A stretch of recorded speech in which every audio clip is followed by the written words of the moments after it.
Bonjour, Rémi Carbotli pour l'Institut d'Amalis. Sur cette vidéo, nous allons démontrer avec un adhérent comment faire du soulevé de terre. D'accord. Avant de commencer, on va expliquer un petit peu qu'est-ce que le soulevé de terre, comment on le fait. Tout simplement, le soulevé de terre, c'est un mouvement fonctionnel qui va permettre de renforcer les chaînes postérieures, de développer sa force, d'améliorer sa posture et enfin améliorer et rééquilibrer sa chaîne postérieure. Sur le soulevé de terre, nous avons trois méthodes de travail efficaces. Ce sera un travail de mobilité, un travail de contrôle moteur statique et un contrôle moteur dynamique. Ce process, concrètement, il va nous permettre de pratiquer et d'amener le pratiquant à soulever une barre optimale et surtout en toute sécurité.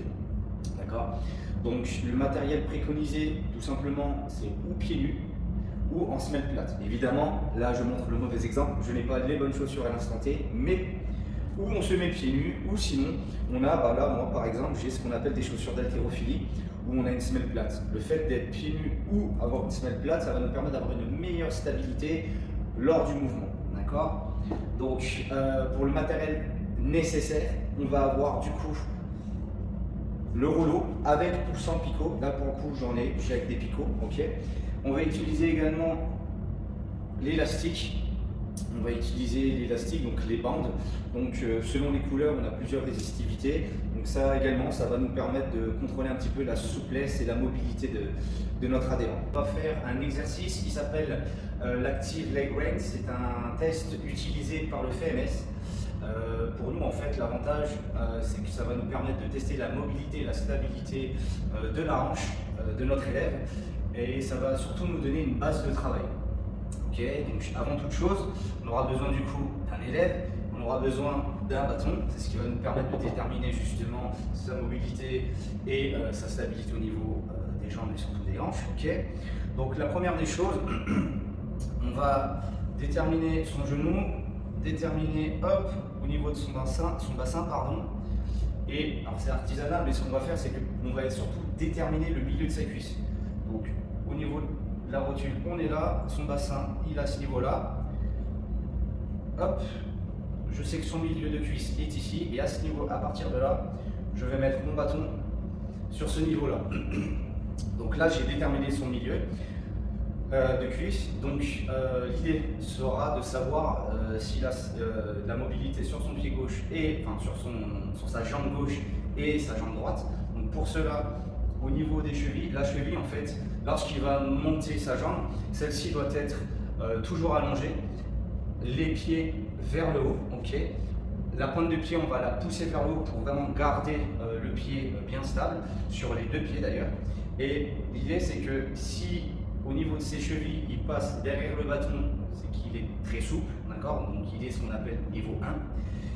Si justement sa cheville arrive juste après le bâton, il est niveau 2, et si vraiment il a du mal à lever la jambe, là il y aura un véritable travail à faire sur sa mobilité, sa stabilité, chose qu'on verra juste après. Christopher, ce qu'on va faire, c'est que tu vas laisser cette jambe là au sol, tu vas exercer une pression, c'est-à-dire lever, voilà ce que tu fais, lever la pointe de pied vers le haut tout en gardant cette contraction là, celle-ci, tu vas lever la jambe. Alors là, c'est pas grossir, le but c'est de lever doucement la jambe et tu me dis jusqu'à que tu puisses. Là on est pas mal. Vas-y, repose. Remonte. D'accord, vas-y, tu peux reposer. On recommence. C'est bon. Là, ce qu'on peut voir, c'est que sur sa jambe droite, il est juste avant le bâton, il a une bonne souplesse, il est ce que je pourrais appeler niveau 2. Niveau 1, niveau 2, niveau 3. Là, on va faire la même chose sur l'autre jambe.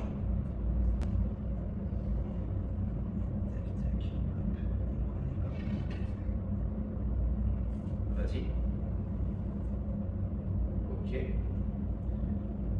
On recommence. D'accord. Encore une fois. Là, ce qu'on peut constater grâce à cet exercice, c'est qu'il a une mobilité, une stabilité plus développée sur la jambe gauche que sur la jambe droite.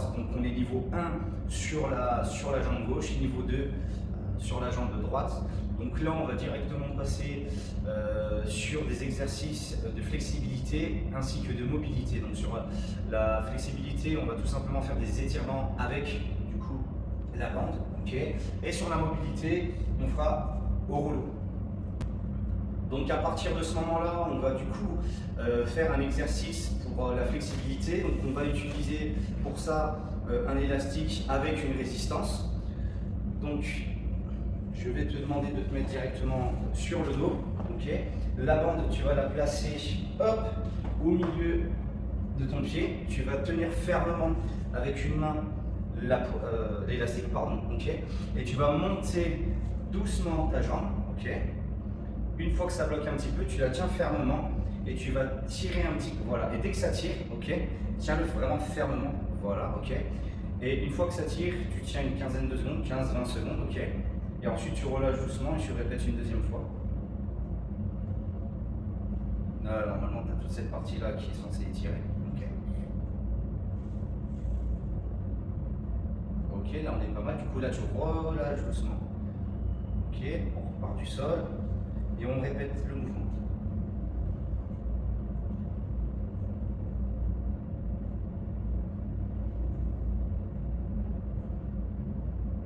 Ok, et là on repose tranquille. On refait cet exercice du coup sur le jump. Ok, tu replaces l'élastique au milieu, voilà, juste en dessous du pied. On retient fermement l'élastique, on remonte tranquillement. Une fois que ça bloque, on tient, hop. On n'oublie pas évidemment sur le pied qui est en l'air, celui qui est au sol reste au sol. Pour cela, la pointe de pied toujours vers le haut pour éviter d'avoir une élévation de la jambe qui est censée être au repos. Ok, là on peut relâcher doucement. Donc on rappelle qu'au niveau souplesse, cette jambe-là est beaucoup plus souple et flexible que celle-ci. Donc le travail sera peut-être un peu plus prononcé sur la jambe droite afin de justement rééquilibrer ce mouvement. Du coup là tu peux répéter une deuxième fois sur cette jambe. Hop, on tient. Pointe de pied toujours vers le haut pour maintenir cette jambe au sol. Là on met sous tension, on va étirer les ischios. Ok. Et là on relâche tranquillement. Donc on va à présent passer sur un deuxième exercice qui lui sera basé sur la mobilité. Okay, donc on va travailler la mobilité avec du coup un rouleau. Donc ce qu'on va faire, c'est qu'on va aller masser le quadriceps, les ischios, okay, et les fessiers. Donc là Christopher, je vais te demander de te mettre hop, face au sol. Okay.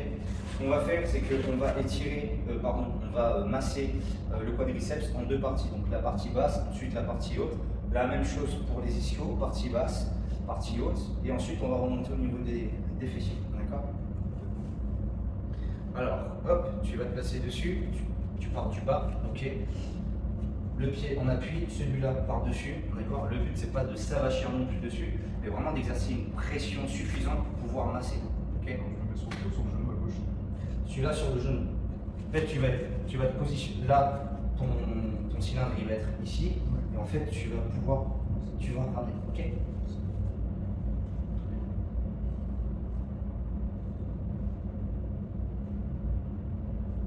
Sur la partie haute, tu seras un peu plus couché en fait sur le rouleau. Okay. Donc en fait, hop, je te montre l'exemple sur la partie haute. D'accord. Place au milieu du genou, okay. Tu vas complètement te poser dessus. Alors, j'ai le genou d'appui, les mains d'appui, et en fait, on va vraiment se rouler dessus. Okay. Allez, à toi deux. Je fais où là? Comment? Je fais où? Oui.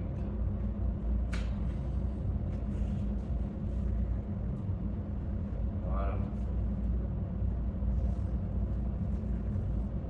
Donc on fait à chaque fois une vingtaine de passages, ok, et ensuite on change.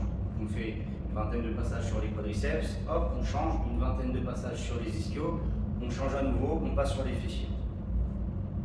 Le but de faire de l'automassage avec rouleau, ça va nous permettre de détendre et d'enlever justement les points, les nœuds musculaires qu'on peut avoir. Ok, là on peut passer directement aux ischios. Ischios, ouais. Donc là, même principe, on fait la partie basse. tu la rotules, voilà.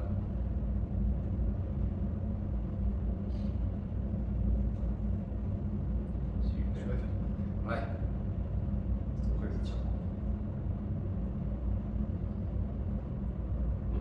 Il est un peu plus technique hein, le rouleau au niveau du quadriceps, mais sinon.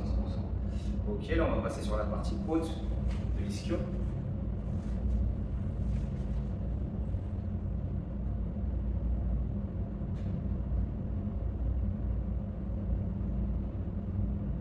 Ok, super. Et là, on passe juste au-dessus, on va passer sur les fessiers tout simplement.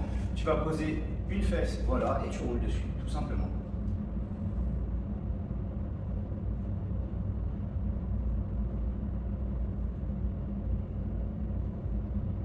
Ok, et ben c'est super.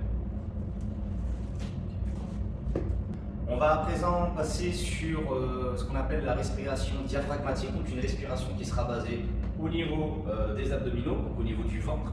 Donc pour cela, il faut que mon adhérent soit posé sur le ventre. Je vais également lui demander si je peux le toucher. Est-ce que je peux te toucher? Non. Non? Bon, bah voilà, la vidéo est finie. Je vais toujours te toucher. C'est bon? Bon, ça va. Donc j'ai le droit. Ouf. Donc la première des choses qui va se passer, c'est qu'une fois qu'il est en position comme ça, je vais poser du coup une main en bas du dos et une main au-dessus du dos. Et je vais lui demander de respirer. Ok. Et qu'est-ce qu'une bonne respiration diaphragmatique? Vu que c'est ce que je disais, une respiration par le ventre, naturellement ma main va s'élever. D'accord? Alors je ne sais pas si on va le voir sur la vidéo. Respire. Ok. On recommence. Ok. Donc une fois la respiration bien maîtrisée, on va amener les mains sur le côté du bassin, ok, et les mains doivent s'écarter. C'est ce qu'on va appeler une respiration dite crocodile.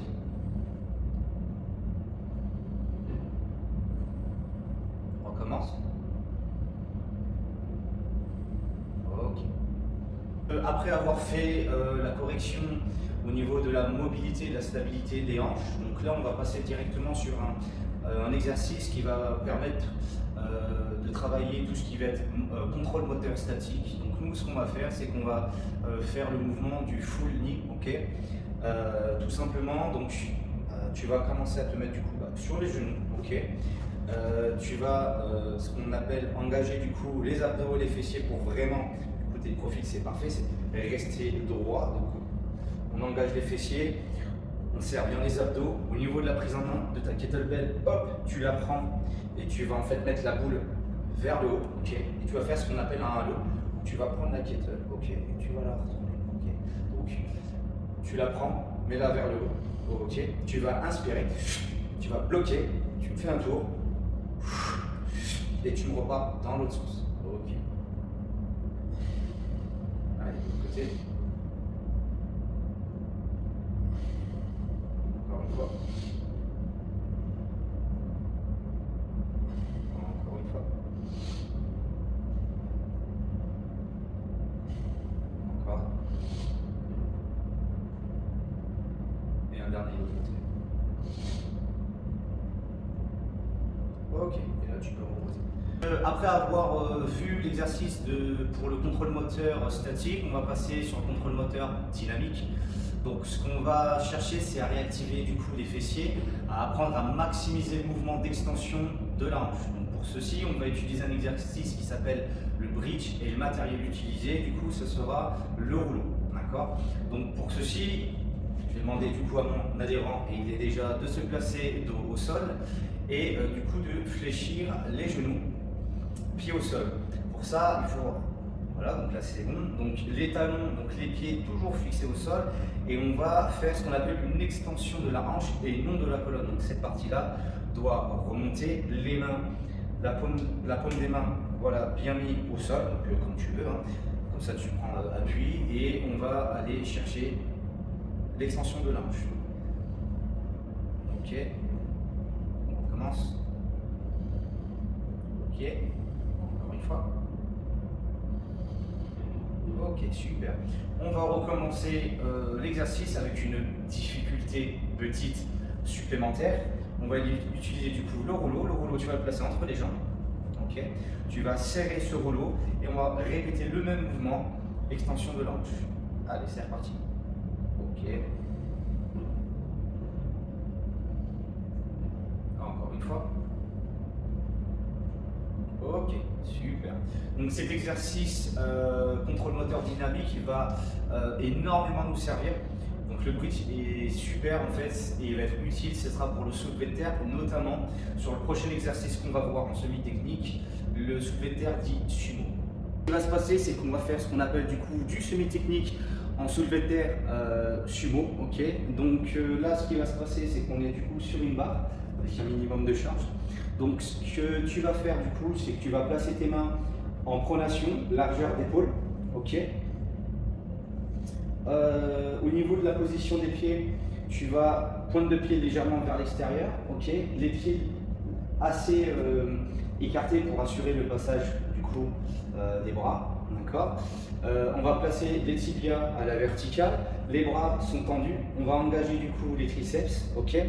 Ce qui va se passer, voilà, le dos neutre, le sternum au-dessus de la barre, donc jusque là on est bon, et on va regarder loin devant soi. Donc là on est en position pour pouvoir tirer, et ce qu'on va faire, même principe, on va bloquer la respiration et on va remonter. Let's go. On souffle. On recommence. Prise neutre, engagement des triceps. Allez. Et on pose encore. On recommence. On regarde. Voilà. On regarde devant soi. Gauche. Ok. Donc on arrive à la dernière étape de l'initiation au niveau du soulevé de terre. Donc là nous allons faire du soulevé de terre conventionnel, d'accord. Donc on va reprendre tout ce qu'on a vu auparavant. La seule différence, ça sera surtout au niveau de la position des pieds. Donc là, ce qu'on va avoir, c'est les pieds en fait plus serrés, donc largeur d'épaule, pas plus que ça, et les mains du coup placées à l'extérieur par rapport aux genoux. Ok. Donc même principe. Ok. Tu vas voilà attraper ta barre en pronation, largeur d'épaule, ok. On va exercer une pression au niveau des triceps, les genoux, on est d'accord, un peu plus serré, pointe de pied légèrement vers l'extérieur, voilà, ok. Le dos neutre, le sternum au-dessus, voilà, de la barre. Là on est pas mal, les hanches au-dessus des genoux, on regarde loin devant soi, pardon, et là on va pouvoir exécuter le soulevé de terre conventionnel. Ok, et là. Super.